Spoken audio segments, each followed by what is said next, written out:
قلنا اهبطوا منها جميعا فإما يأتينكم مني هدى فمن تبع هداي فلا خوف عليهم ولا هم يحزنون والذين كفروا وكذبوا بآياتنا أولئك أصحاب النار هم فيها خالدون يا بني إسرائيل اذكروا نعمتي التي أنعمت عليكم وأوفوا بعهدي أوف بعهدكم وإياي فارهبون وآمنوا بما أنزلت مصدقا لما معكم ولا تكونوا أول كافر به ولا تشتروا بآياتي ثمنا قليلا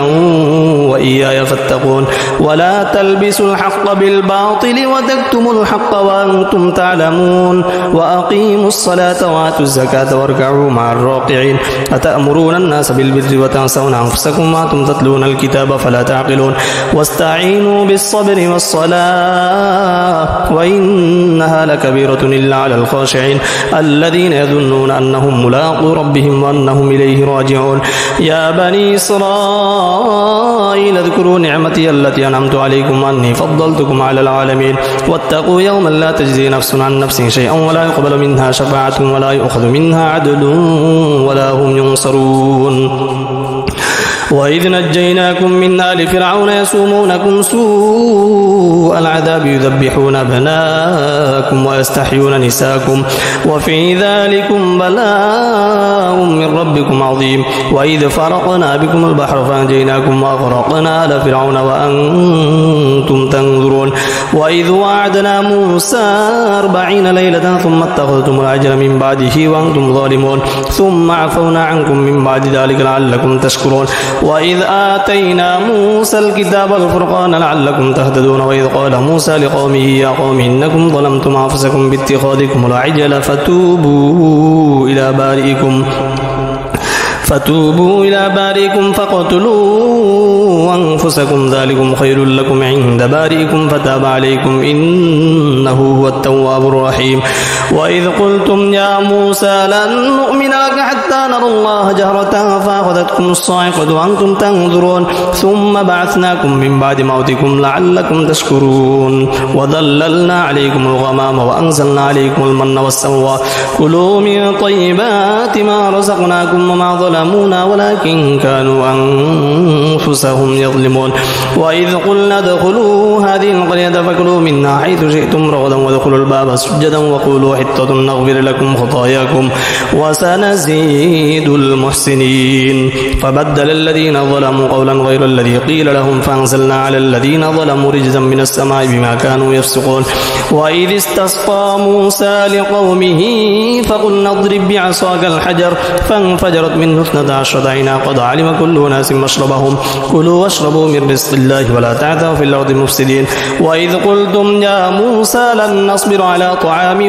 واحد فادع لنا ربك يخرج لنا مما تنبت الأرض من بقلها وقثائها وفومها وعدسها وصلها قال تستبدلون الذي هو أدنى بالذي هو خير اهبطوا مصرا فإن لكم ما سألتم وضربت عليهم الذلة والمسكنة وباءوا بغضب من الله ذلك بأنهم كانوا يكفرون بآيات الله ويقتلون النبيين بغير الحق ذلك بما عصوا وكانوا يعتدون إن الذين آمنوا والذين هادوا والنصارى والصابئين من آمن بالله واليوم الآخر وعمل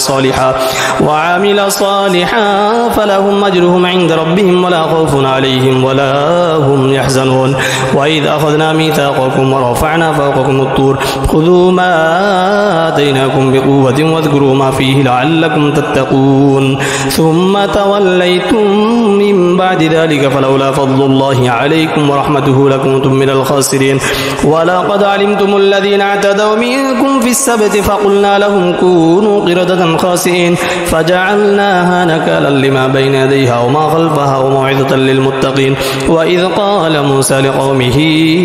إن الله يأمركم أن تذبحوا بقرة قالوا وتتخذنا هزوا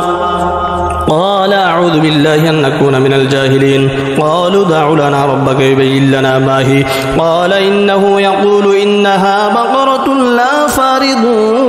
ولا بكر عوان بين ذلك فافعلوا ما تؤمرون قالوا دع لنا ربك يبين لنا ما لونها قال إنه يقول إنها بقرة صفراء فاقع لونها تسر الناظرين قالوا ادع لنا ربك يبين لنا ما هي إن البقرة تشابه علينا وإنا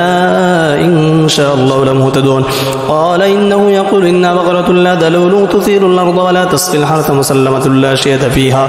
قالوا الآن جئت بالحق فذبحوها وما كادوا يفعلون وإذ قتلتم نفسا فادارأتم فيها والله مخرج ما كنتم تكتمون فقلنا اضربوه ببعضها كذلك يحيي الله الموتى ويريكم آياته لعلكم تعقلون ثم قست قلوبكم من